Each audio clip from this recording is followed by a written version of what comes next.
Welcome to Mentoring Moments. Mentoring Moments is a sub-series of the E-commerce Edge podcast. It is composed of clips taken from Jason's one-to-one and group mentorship sessions. Hey everybody, welcome to another episode of Mentoring Moments with my mate Josiah Lau here with me today. As per usual, he's always got a great agenda. He's always got 2-3 good, solid, hard-hitting questions to ask me. So microphone over to you, Josiah. Fire away, pepper me with questions. Thanks for having me again. So first question is around our apps roadmap and building integration. So for your audience context, we have a Shopify app. We do pre-orders, partial deposits, and more recently, back-in-stock notifications.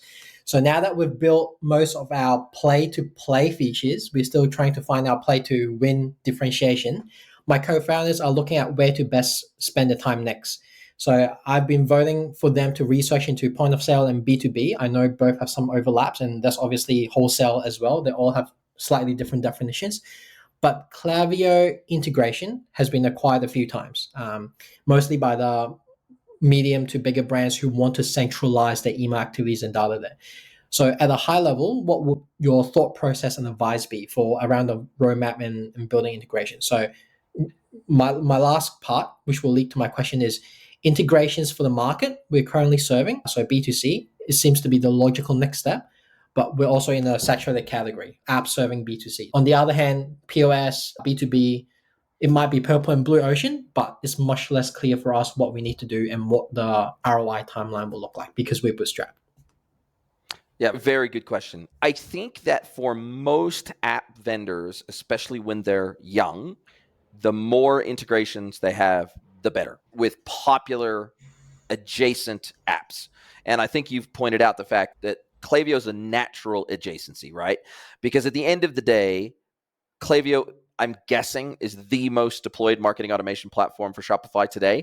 And so therefore, most brands are trying to move as many of their transactional emails from all their apps and even Shopify itself. Unfortunately, Shopify makes it hard unless you're on Plus. They make it really hard to turn off their native transactional emails and move those into a marketing automation platform. And even if you're on Plus, you can't turn off all their transactional emails. You can only turn off certain transactional emails, and it has to be at the request of Shopify. So you actually have to go through Shopify support. It's not like you get some extra admin panel functionality where you can turn off these transactional emails, whereas in BigCommerce and in most other platforms, you can selectively turn on or off your transactional emails depending on which system you want to actually send those emails, right?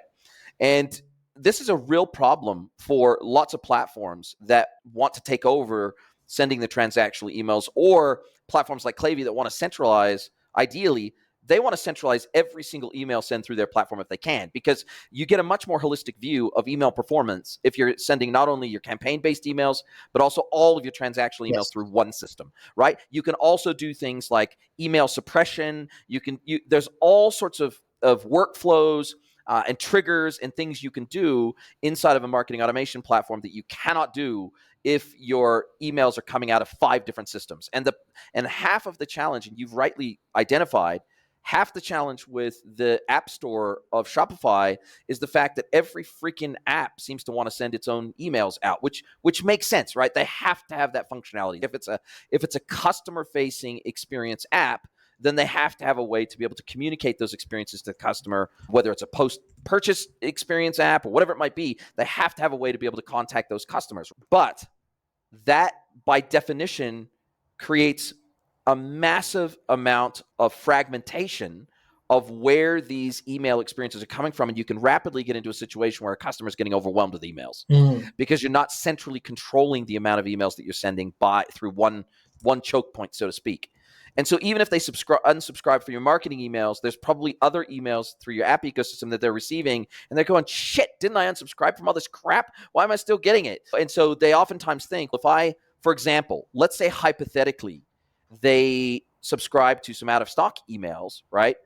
And then they decide, I don't want to receive these anymore. I don't want to receive any emails like this anymore. They think by unsubscribing from the newsletter, they think automatically, I ain't going to get any more emails from this brand ever. And then all of a sudden they still keep receiving these out of stock emails or these other non-campaign related emails, which are legal to send. So I'm not trying to say that we're falling afoul of things like anti-spam laws, because anything transactional, you're allowed to send. You're allowed to send even if they opt out of your marketing.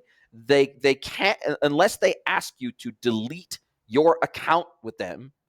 Sorry, their account with you. Sorry, I should let me clarify that. Obviously, with GDPR and some of the stuff in California and other places, the right to delete your details from the account has to be possible. So they have to be able to literally delete their account from you to where you don't. It's like you never existed, and you don't receive any transactional emails from them anymore. So that from the brand anymore. So that still has to be possible.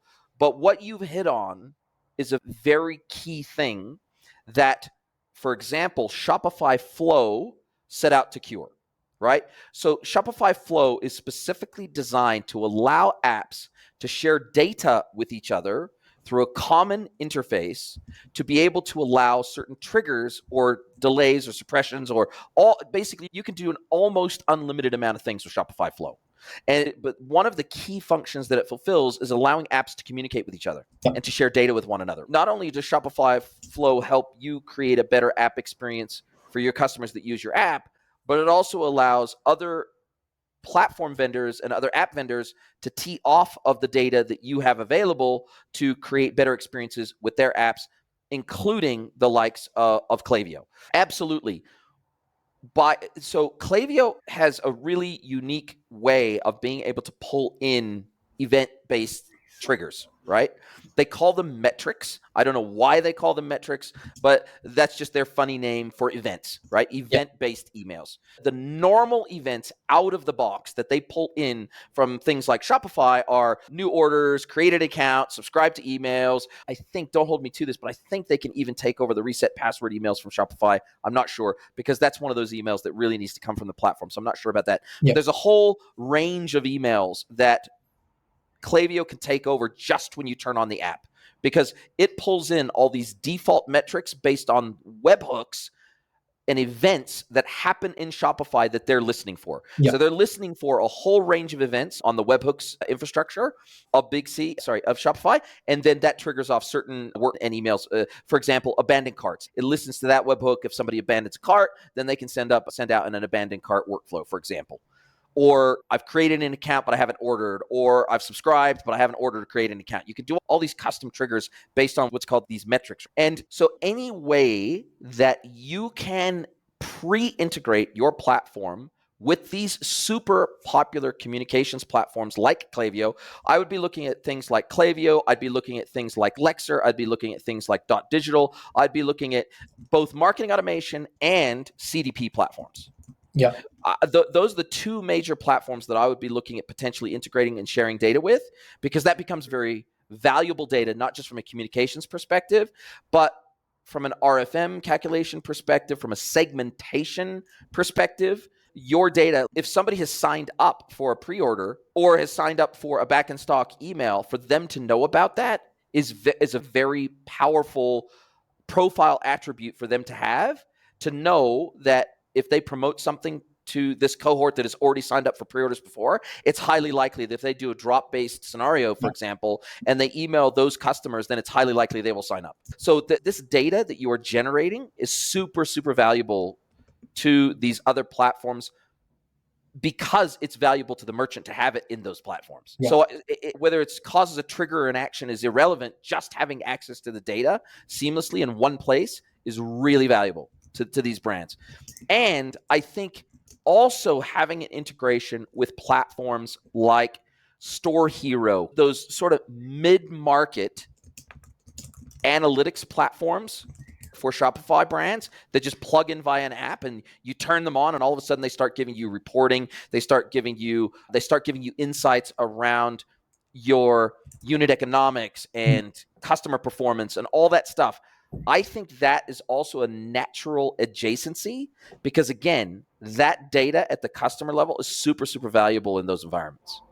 So so those naturally adjacent integrations, that mean that now, instead of me having to create something, for example, using Zapier as an integration between these two platforms, because of course you can plug them in. Having said that, I think one of the quickest ways, so building each of these individual integrations is a pain in the ass. It's gonna take a long time. It's going to be reasonably dev heavy.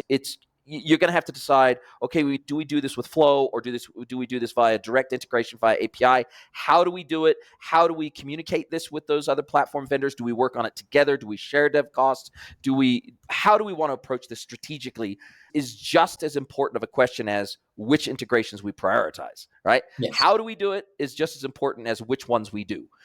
I think to get yourself up and running quickly, making yourself an endpoint in iPaaS platforms like Zapier, like Celigo, I think making yourself, just creating a default endpoint in those platforms automatically makes it easier for people to do custom integrations if they want to. So I think that because you're small still, you're still in startup mode, to take on out of the gate, to take on 5 or 6 direct integrations to these really popular platforms, maybe Klaviyo is the only exception. I think Klaviyo you want to have a direct integration with because they're probably the top marketing automation platform. But other than that, I think after you finish the Klaviyo integration, you decide how you want to do that.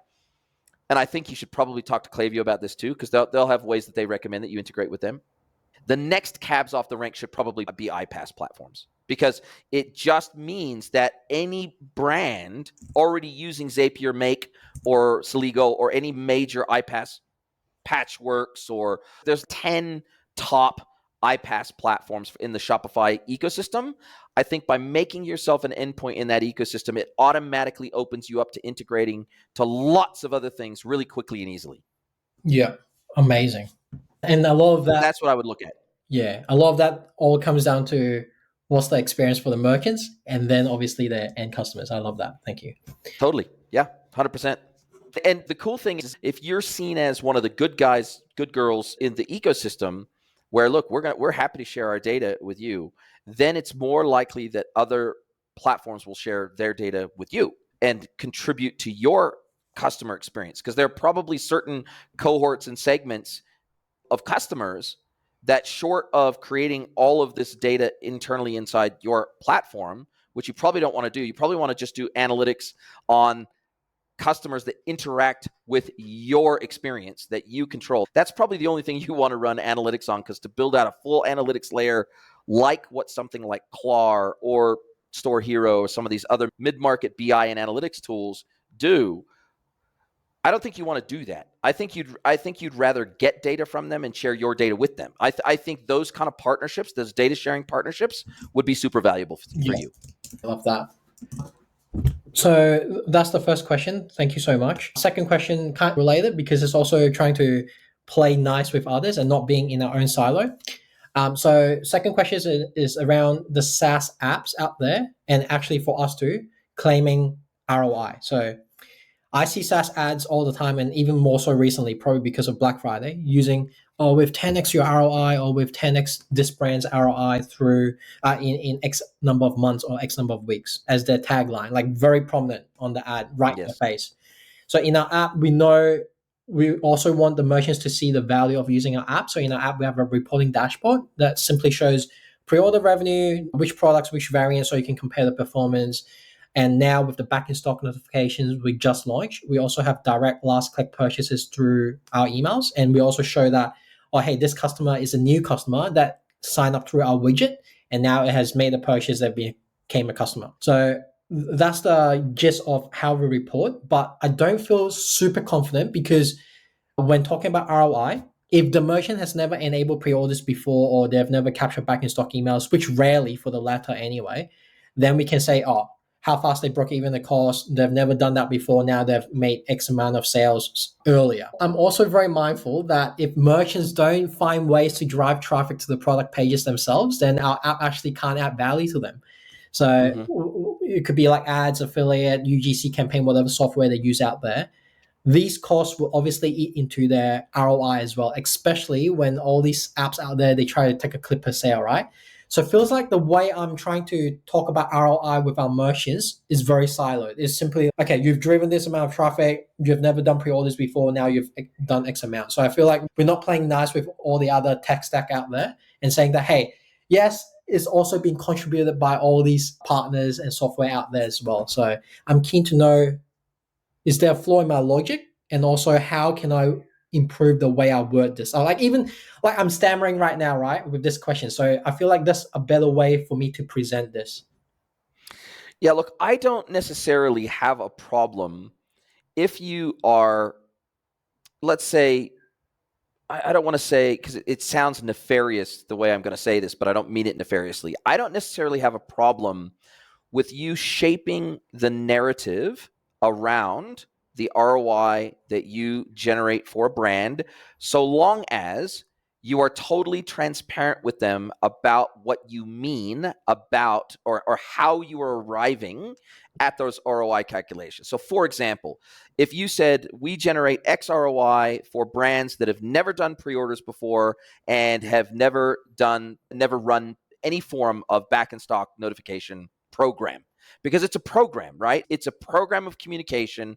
It has a UI component on the front end. The customer has to subscribe, and then you have to let them know when it's back in stock. And then you then usually have to create a second layer of follow-ups if a product is deleted or disabled or never comes back in stock after 30, 60, 90 days, whatever it is. You have to create a safety net in that communication that's not just back in stock emails. It's when other things happen to a product between the time when a customer signs up for that back in stock email and something else happens to that product besides coming back into stock, right? Mm. And so you have to think of all these edge cases. And this was the big problem I had. I remember when I was still back in Health Post, this was years ago. We were one of the very first brands to go on Klaviyo, one of the very first enterprise brands to go on Klaviyo back in the day, before they even had their visual workflow editor. We were one of their very first customers. So they were very young back then.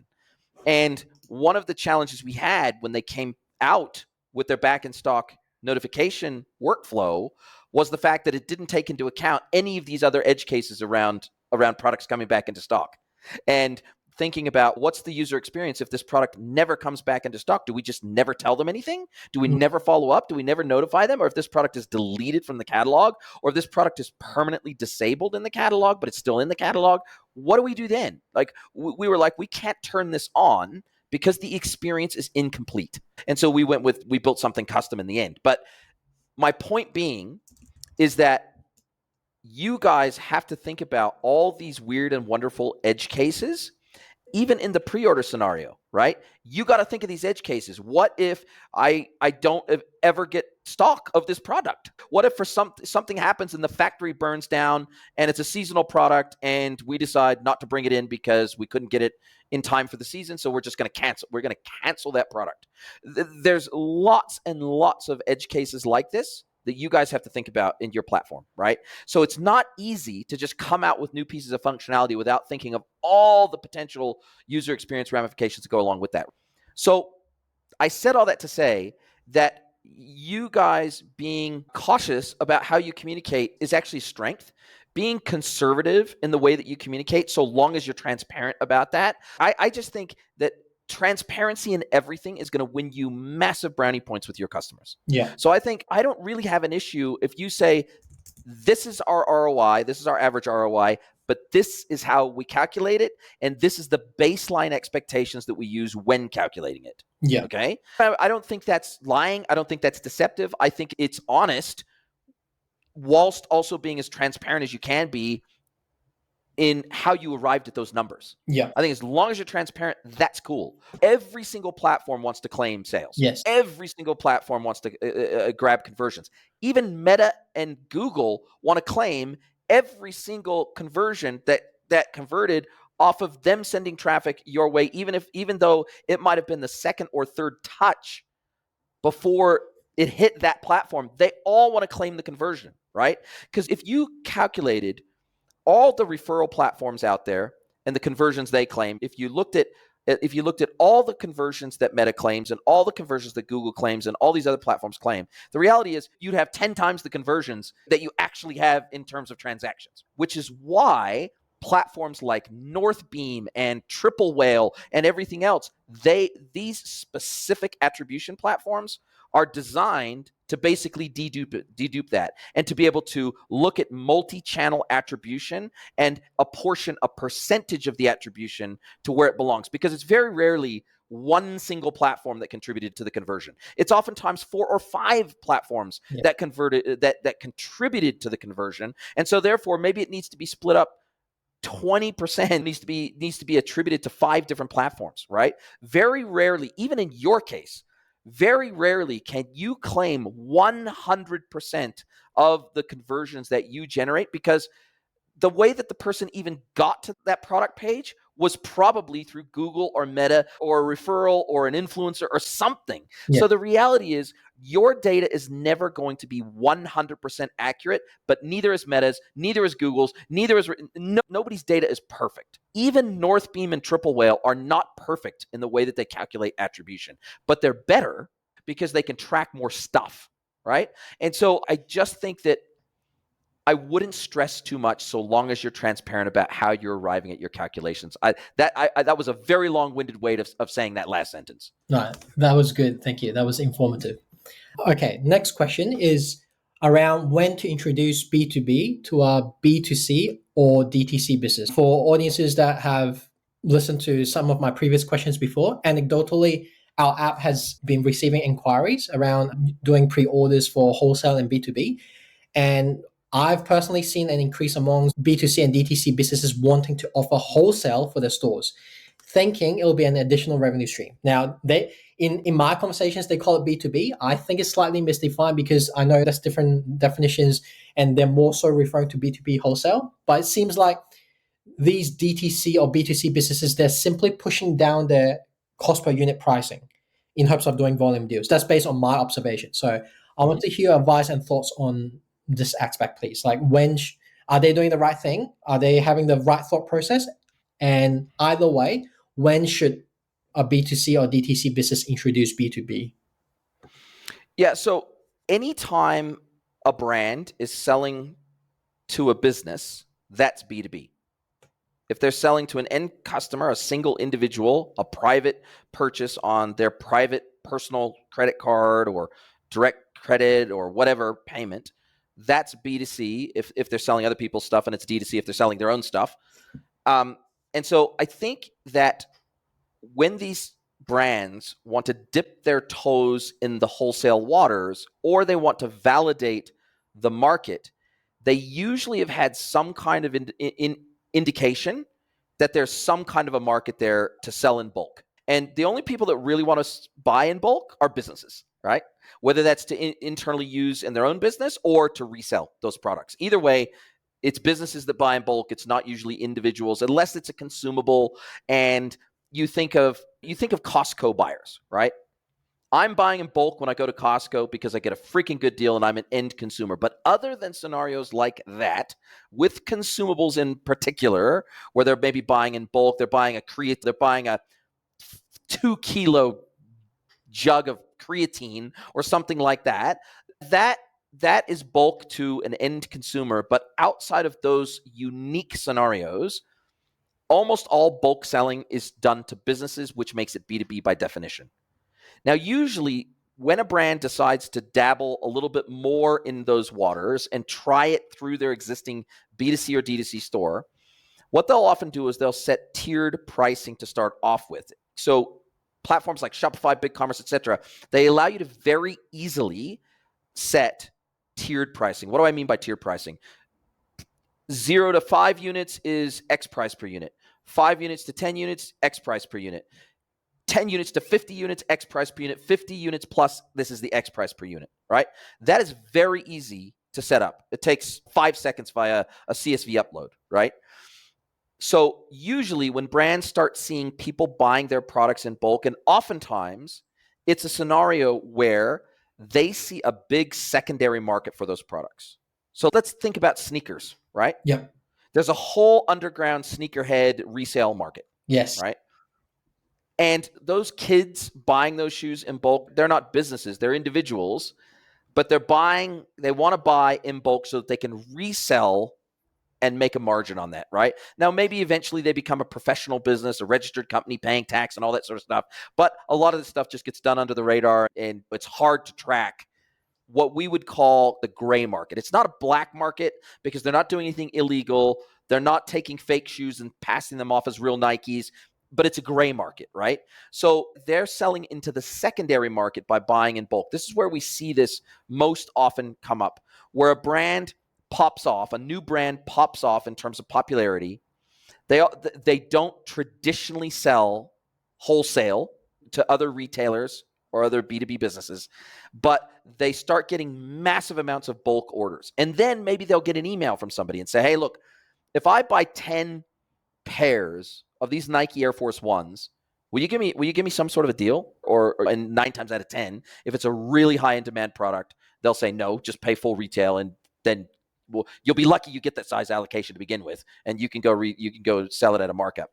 But a lot of these new brands that pop off and they reach like this cult status really quickly, and there's a few brands I'm thinking of. I don't want to talk about them and them in the spotlight if they don't want to be. But there's some brands I know of, for example, that they popped off, they launched some products that became cult classics very quickly, and they became TikTok famous. Those brands became TikTok famous really quickly. Sometimes they didn't even mean them to be. Sometimes it's not even their content that made them famous. It's somebody else wearing their product or whatever, and that it popped off.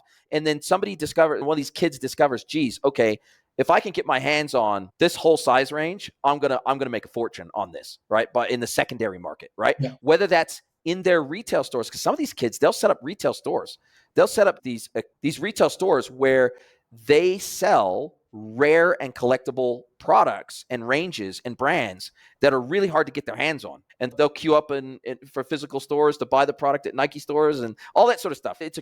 This whole secondary market is a really interesting one. But I use this as a specific example because a lot of these brands that pop off unexpectedly, they start getting bulk buy requests or just bulk orders, right? And they're like, hey, if I formalized this, and I started working with a local clothing or shoe distributor, would I get even more sales? And would it be more predictable and scalable if I knew I was going to do a new drop and I had no idea what the demand was going to be through these existing secondary markets? If I want to formalize my wholesale business and I want to become more legit in my wholesale sales, do I want to create the ability for someone to create a wholesale account through me? I notify them in advance when new drops are coming. They can put in pre-orders in advance for the volumes that they want, the sizes, the colors, the designs that they want. So therefore, I go and I manufacture based on an existing cohort of demand that I know is there. I don't have to take a chance that there's going to be this viral demand. I will know it in advance. Right? So that's usually when the brand starts dabbling into more formal waters where they set up the tiered pricing. Maybe they set up a custom coupon code per wholesale customer. If they're still running their D2C website, for example, they set up a coupon code for just that customer to where every single time they buy, they get a wholesale discount. So it's 10% off or 20% off, 50% off, whatever it is. They always have to put in that coupon code. So that's how they start dabbling. They dabble in these waters with their existing infrastructure and their existing interface. The problem is, apart from coupon codes and tracking the usage of those coupon codes, it becomes really damn difficult to separate out in your performance metrics, your conversion rates for D2C versus B2B, your AOVs, your CLVs. It just pollutes all of your data when you have your wholesale orders and your standard D2C or B2C orders coming through the same exact interface, the same exact channel, the same exact platform. But what it usually does is it gives them enough confidence after 6 months of dabbling. It gives them the confidence to then say, look, let's set up a dedicated wholesale storefront with dedicated price lists. Let's not do this coupon code bullshit anymore. Let's legitimize our business. Let's set up our wholesale tiers. Let's set up our MOQs. Let's set up our buying increments. Let's set up formal relationship. Let's assign an account manager to these B2B buyers so that we have a constant relationship with them. We work with them to make sure that we're bringing in all the things they want, et cetera, et cetera. So we want to formalize that relationship, right? Maybe even we do FOB shipping, which is not what you get in the D2C world. So free on board shipping, we'll use their courier. Their courier can come pick it up from our warehouse, for example, which is how most wholesale buyers want to buy. They have trade accounts with FedEx, et cetera. And so they want to formalize the relationship, but they test the market. They validate demand by dabbling and slowly upping their game on their existing infrastructure. Then once they validated that and they get to a scale with wholesale orders that justifies the expense of creating a custom B2B experience, either on the same platform but a new storefront, or a completely dedicated B2B platform. One of the two. That's usually the journey for these, especially for these D2C brands that want to test out and validate the wholesale model and or they will start selling wholesale through a marketplace like Amazon Business to test out demand that way, especially in new markets. So if it's in a completely new region, it's a completely new country, whatever, and they don't want to set up, they don't want to make shipping available to that country via their existing D2C storefront because it starts to get real complex real fast. But what they can do is they can set up FBA, they can ship a little bit of quantity into that country or that market, do the sales, validate the demand in that market, have Amazon do the fulfillment, and then they can test new markets that way too. So those are the two main different routes to market that these existing D2C and B2C brands, they start to test, validate, explore, expand, and then ultimately dedicate. Yeah, thank you. When this episode comes out, let me know, and then I can, with those inquiries, I can just link them to this episode. Yeah. Love it, man. No, look, it's fun. Look, the D2C market is getting smashed right now. It's getting squeezed. And a lot of these brands, they do not have the resources to be everywhere their potential customers are. And the CAC is rising. All their marketing costs are rising, full stop. All their brand awareness campaigns, all that stuff is rising. Costs of establishing physical retail stores is rising.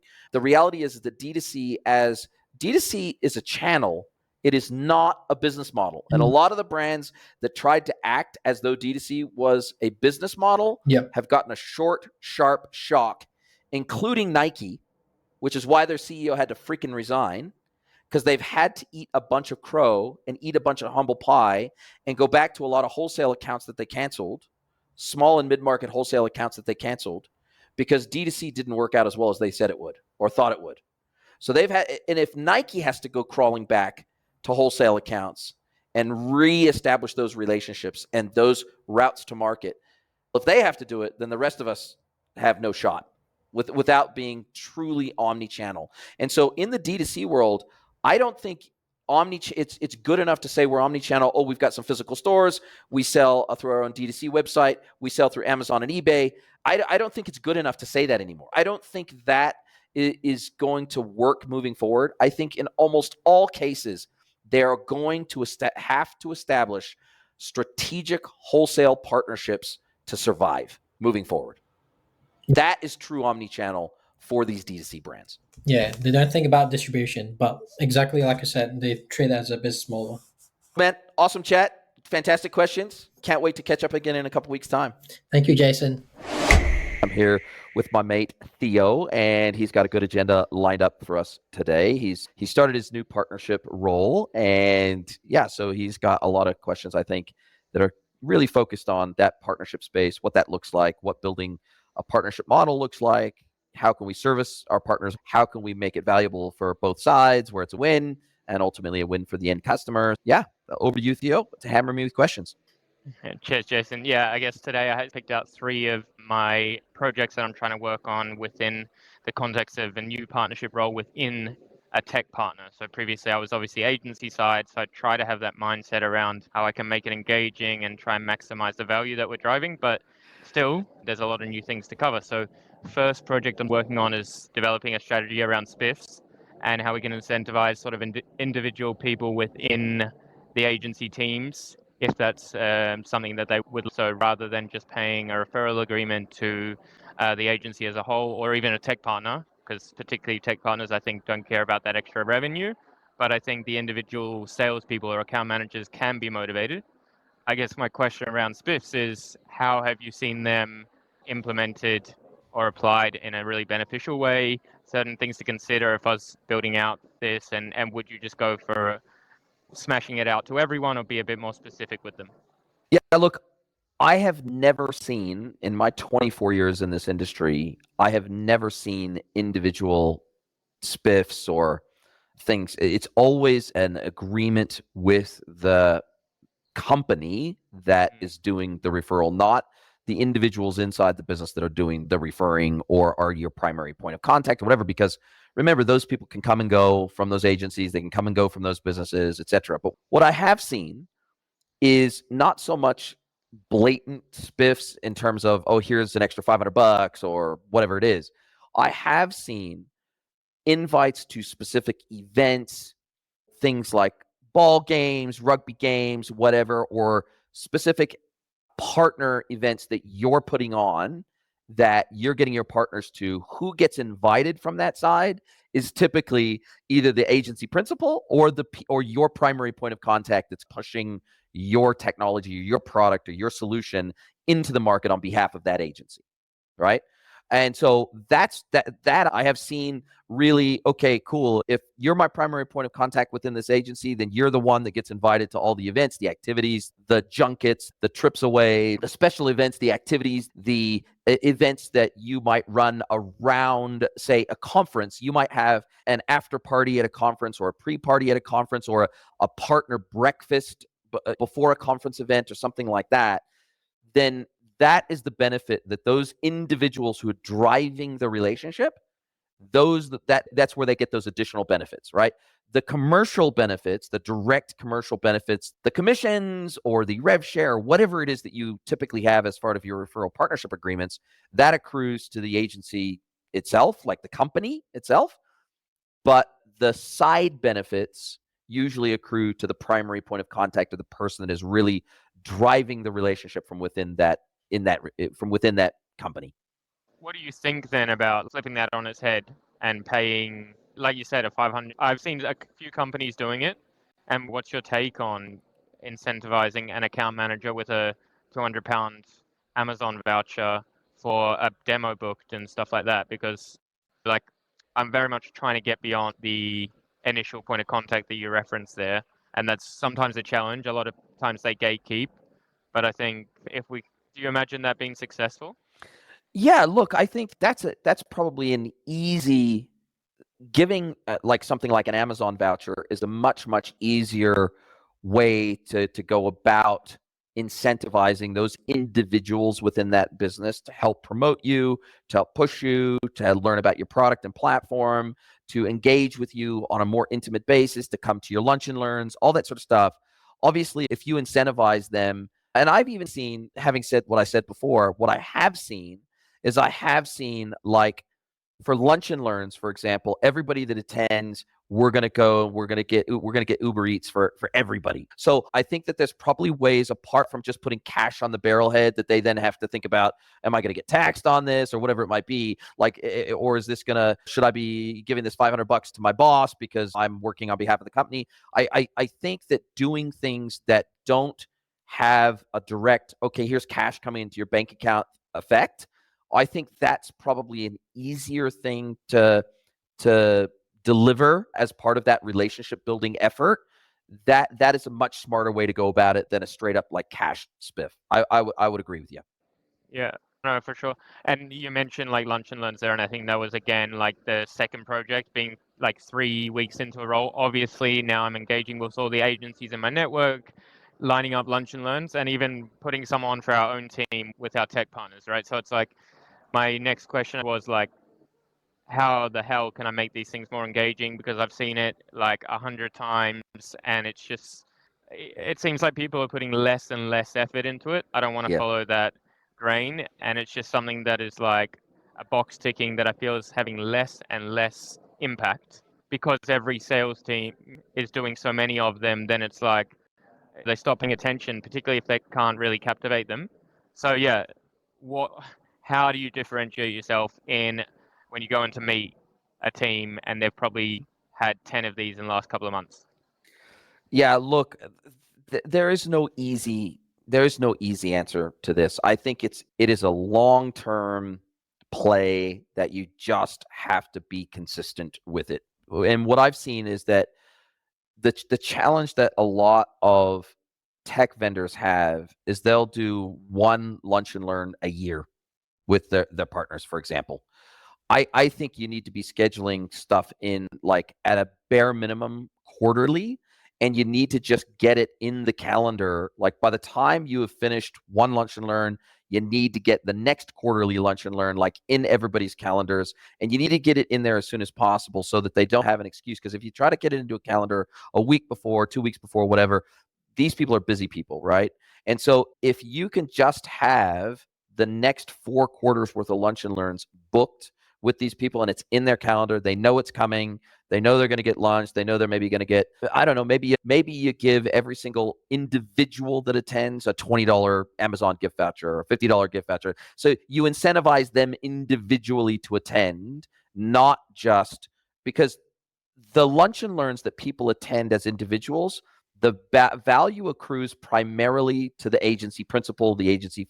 Obviously, it's part of their job, and they should want to attend just to increase their professional capability and their knowledge and their skills around the platforms that they're promoting and implementing and integrating. Of course, they should want to do that. But the reality is they're usually stuck on existing projects. They're knee deep in stuff. It's actually, they feel like it's a waste of time in their day. They feel like it's actually shit. I should be working on these projects right now, but now I got to take an hour out of my day to go and talk to this freaking tech vendor. And I don't even know where this is going to benefit me or when it's going to benefit me. So I think the time to schedule the first lunch and learn is after you've closed the deal with a partner. That's when it becomes relevant. That's when the implementation discussion and the questions and all those things start to come out, and you can turn a lunch and learn, instead of more of a presentation that's one way, into more of a Q&A session, a round table learning session where it now has contextual relevance to an actual implementation.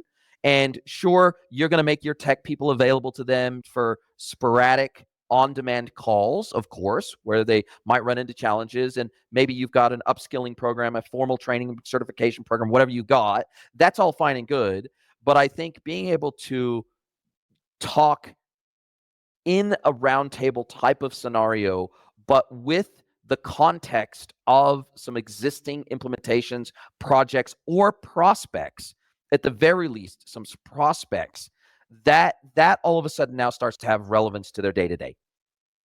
Yeah, totally. I think actually there's a great parallel between your 2 points there about repetitively getting them into a room, and the second one being how can you actually do it around customers. And having a customer is a great reason to get in the room a second time and do it in a round table sort of setting.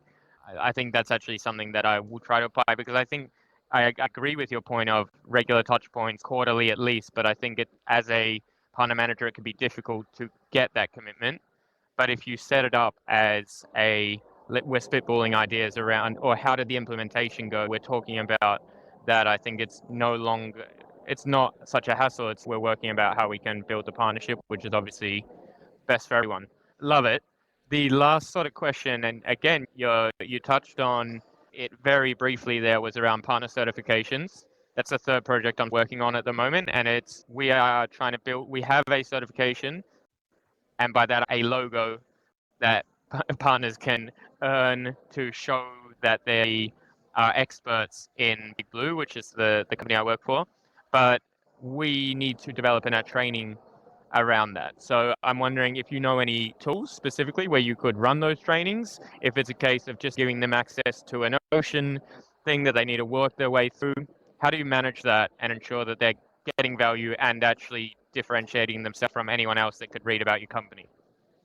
Yeah, I think this is a little bit platform specific. I've seen everything from you having to deliver code if you're an e-commerce platform vendor to get certified, like literally having to do an implementation, whether that be a POC implementation or whether that be a legit real client implementation before you can get certified on a platform. I think the old school, the best that I've ever seen in the industry around this, funnily enough, is the old school Magento certification. I don't know what it's like today because under Adobe, it's a whole different ball game today about how you get Adobe Commerce certified. But the old Magento thing was really cool. And one of the things that they did that I have not seen any other tech vendor do, they provided a specific certification for people like me who are solution architects, BAs, and consultants, not coders. They had what's called a solution specialist certification. So I'm not doing coding, but I'm helping to solution on the platform. I'm helping to see where it fits into the stack. I'm helping to architect how it integrates with other systems and why and when and how and what data needs to be shared. And I'm helping to do the solution architecture for that. I'm helping to do the consulting around it. I'm helping to do the promotion of the platform. That was awesome for somebody like me who is a very technical non-developer, right? And I think this is one area where basically every other technical platform out there, including Shopify and Big, and everybody overlooks the BAs, solution architects, and consultants in the space that help to promote and architect their solution into a stack. They get overlooked unless they're a developer, right? So you usually have developer certifications, and that's usually a fairly straightforward thing where you're upskilling them on your APIs, you're upskilling them on the code base, you're upskilling them on integrations, and then you get them to actually develop code, develop an integration, and then show their work. Okay, cool. We're going to review this. We're going to work alongside you. You're going to shadow us for the first 2 implementations. Then we're going to shadow you for a couple of implementations. And then once we've got 2 successful production implementations in market, we're going to certify you. That's usually the kind of journey you would usually go through with a developer. But I think it's the other people, even down to the salespeople inside the business, that at the end of the day, if you can show your qualifications in some way that's meaningful to the buyer of that technology, the merchant who's going to take up that technology, and it shows value, it adds value to you as an agency that you've got that deep bench of specialization other than just development. I think that becomes really important. Totally. And actually, so I'm trying to build it out more for the consultants, more for the agencies, more for, like, as you say, the sales people within the agency.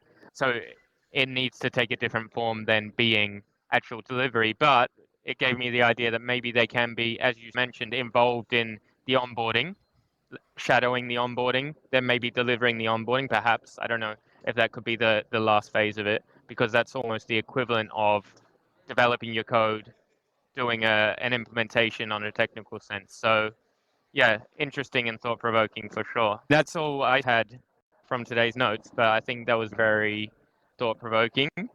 And like I say, these are 3 literally ongoing, intertwined projects, so I'm sure I can develop some ideas off the back of this. Thank you for your help as always.